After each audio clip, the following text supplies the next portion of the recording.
pastry chef, owner, chocolatier, many hats at Intero restaurant. We are going to make some caramel. We will make some chocolate truffles with it later. So first step, you said there's some sugar in the pan and we're putting it over heat. I'm gonna go ahead, start to dump in that butter. Once kind of the butter gets a little more dissolved in that, we'll start to add in the cream. I usually only salt while I'm making it. At this point, it's not cooking anymore, instead of just waiting for it to cool down. You can actually take it and get a little ice bath, and then you can place your caramel in the ice bath. And you'll want to just keep that mixing up and keep it cooling throughout.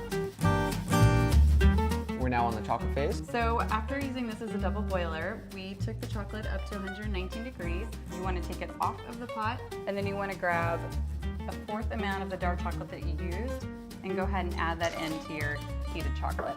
We want to let the seeding chocolate actually help to cool this chocolate down. You want to keep agitating it like this, and that actually helps too to disperse those crystals even more and make it really shiny. You actually want to put it back on your double boiler, and you want to warm it back up to about 89 degrees.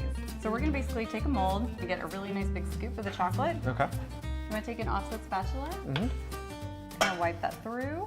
Once we have these all full, you'll actually want to get the air bubbles out of here. So go ahead and at home just put this in the fridge. There you go. You'll let it sit for about 5 to 7 minutes, and then you'll pull it out.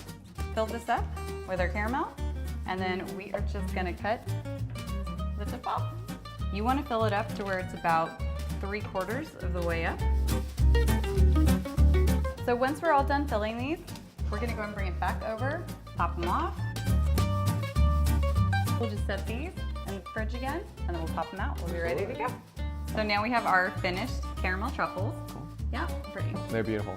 Thank you so much. Can we try them? Absolutely. Let's do it. All right.